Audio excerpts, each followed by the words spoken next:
Tisserand, président de TH Conseil. Bonjour. Est-ce que vous pouvez nous donner un petit mot, m'expliquer très rapidement ce qu'est TH Conseil, s'il vous plaît? TH Conseil est un cabinet de conseil, de formation, de recrutement et d'accompagnement spécialisé dans les thématiques du handicap, de la diversité, de l'égalité des chances en milieu professionnel. Donc c'est un cabinet qui est basé en région lyonnaise, qui travaille sur l'ensemble du territoire français, qui existe depuis 12 ans et qui compte 30 collaborateurs aujourd'hui. D'accord.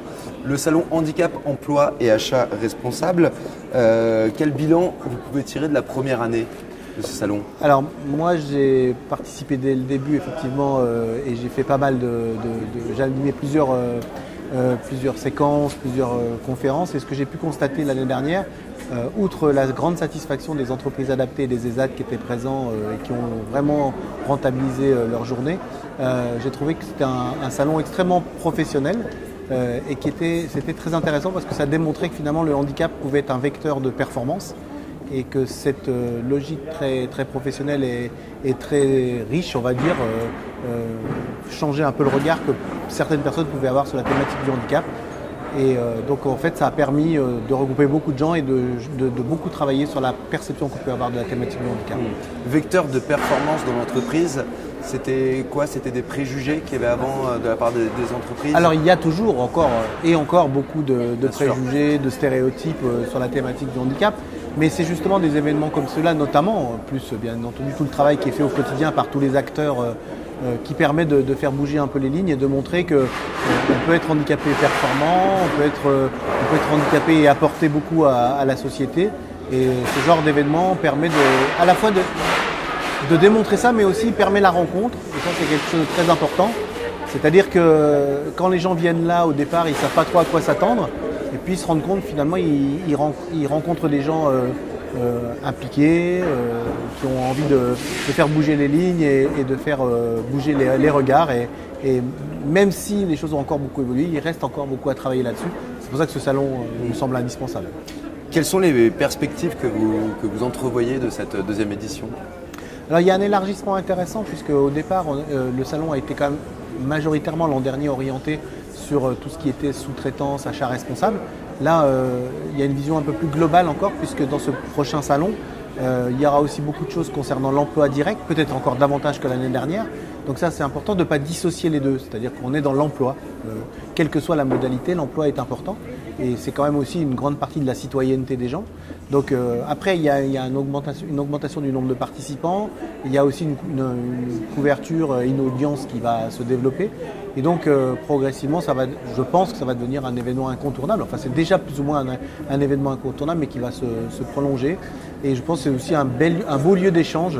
Il y a des belles conférences avec des gens intéressants, une approche innovante. Il y a cette année par exemple un parcours expert qui va être mis en œuvre qui est extrêmement pertinent je pense. Donc voilà, je pense que ça va continuer à évoluer et à se développer dans l'avenir. Le lieu de dialogue, ce salon Handicap, Emploi et Achat Responsable, cette année on risque d'y voir les candidats à l'élection présidentielle. Quel message vous aimeriez leur faire passer?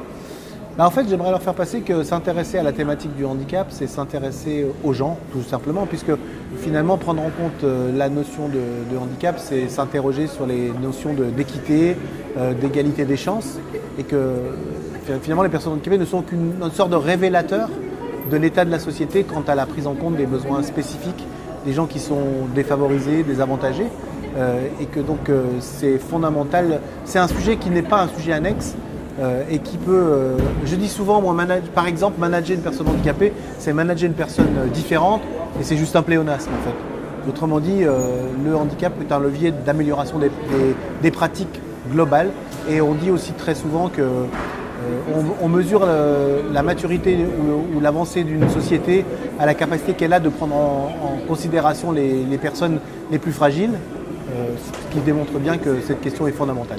Et comment on peut encore améliorer l'accompagnement des entreprises françaises sur la question de l'insertion des personnes en situation de handicap? Alors la première chose, c'est que, comme on l'évoquait juste avant, les notions de stéréotypes et préjugés restent quand même encore très prégnants. C'est quelque chose qui est construit depuis plusieurs milliers d'années. Donc c'est sûr que là, ça fait quand même quelques dizaines d'années que maintenant on travaille sur le sujet. Voilà, quelques dizaines d'années contre quelques milliers d'années, il y a encore du travail à faire. Donc et en fait, on s'aperçoit d'ailleurs que la logique ou la problématique des préjugés, des stéréotypes c'est quelque chose qui est aujourd'hui, à mon sens, un élément essentiel de la vie en société, parce qu'on s'aperçoit qu'on est de plus en plus amené à avoir des personnes qui se referment sur des logiques communautaires ou communautaristes, et que c'est souvent lié à des aspects de vision stéréotypique du monde. Et donc plus on va être ouvert à la différence de l'autre, et mieux on vivra tous ensemble. Donc il y a un gros travail de fond non seulement à continuer, mais aussi à entretenir en permanence sur le sujet des préjugés. Et puis la deuxième chose, c'est aussi justement de se questionner sur la singularité de chacun et sur le respect de cette singularité. Non pas résumer la personne à sa différence, non pas nier cette différence, mais accepter les gens pour ce qu'ils sont et apprendre à vivre ensemble avec nos propres singularités. Accepter la différence. Respecter la différence. Guy Tisserand, président TH Conseil, merci beaucoup. Merci.